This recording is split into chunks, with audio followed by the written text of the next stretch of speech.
There's a reason why there's a big yellow sign at the back of the bus that says yield. It means yield to the bus. It doesn't say be a hero and pass the bus while it's going back into your lane. Okay? It means stop and let the bus pull out.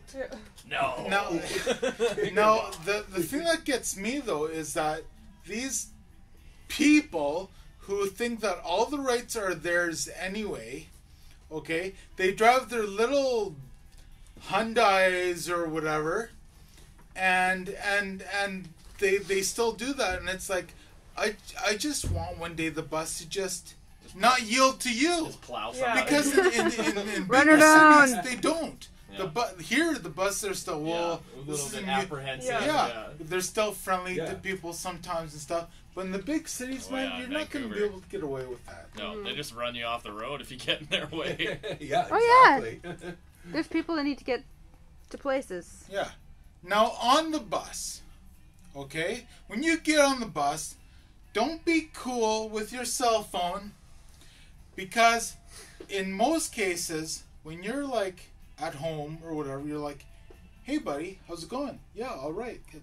But for some reason, when people get in public Here we go. or on Hey, buses, buddy! like, blah, blah, blah, blah, blah, blah, blah. That's funny, Johnny, because I was at the bus stop and there was a guy doing that, but he wasn't talking on his cell phone. He was actually talking to his buddies, and he's like, "Oh yeah, I used to sell weed and I used to make $1,200 a pound," and he's talking really loud, so I just put my iPod on and drowned him out. Good for you. I don't want to hear him. It's even Noise worse pollution. when it's a Bluetooth. Oh, yeah. Yeah. Oh, Oh, man. Oh, that's the worst. It's like, are you talking to me? Yeah, and this goes. Oh yeah, I think my cab driver's always talking to me because they have the Bluetooth thing. They're like, "Hey, where you going?" or something or whatever. I don't know. They just talk I really ran loud. out of steam there to work. I was all wound up and then I just kind of. Okay, so we're all in consensus with that. How about when you're on the bus and you see, like, especially at night, I like to sit near the front of the bus. Yeah. Mm-hmm. But regardless of whether it's night or day, when somebody comes in with a stroller or with a cane, Yeah. I'll move to go to the back of the bus. Of course. Yeah. Just makes sense. Yeah. Common But courtesy. have you ever encountered an able-bodied person sitting in the front and they don't move for the stroller? Or And then- an and elderly they- person, or Pardon? or an elderly person, or like Yeah. a handicapped person. Yeah. But what bugs me is, like, not only do they not move, they're sitting there. They know this lady is trying to fit her stroller in there, Struggling, and then yeah. and the person sitting there is like being polite, kind of going, just kind of scrunching up a bit more to make more room. It's like, get up from there, because Yeah. you don't need to be sitting there. Yeah. Yeah. Okay, and but I do like it when some. But the other problem is because we're Canadians, we're so like timid and gentle and stuff. We don't always speak our minds. Yeah. But I like it when guys come in and you know, like, they can maybe use some manner lessons too, but still they do the right thing. As soon as they come in and go, hey, move, I have to put my stroller there. Yeah. Yeah. You know, Yeah. it's like, you know, I'd be more like, you know, I'm all Mr. Apologetic all the time. I'm like, hey, look, really sorry, but you know what?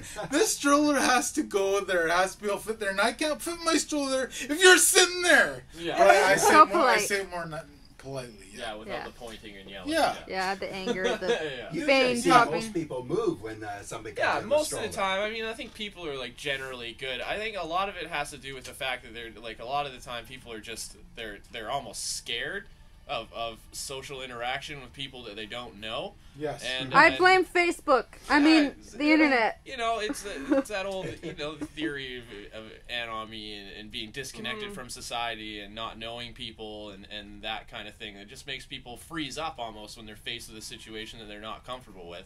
And sometimes they need that jolt from that guy who doesn't have the great manners that comes on the bus and says, hey, you know what? Get out of my way. I need to do this right now. And then it kind of snaps them back to it, right? They're like, oh, yeah, I'm still a person. I still have to be nice to the people around me. And, City bus etiquette. you see it happen more and more with the, people just being disassociated from each other in the communities around here. It's upsetting. But what can you do? Basically, all you have to do is is make sure that your voice is heard, and if someone's doing something that they shouldn't be doing, you gotta say, hey, you shouldn't be doing that. Yeah. Yeah.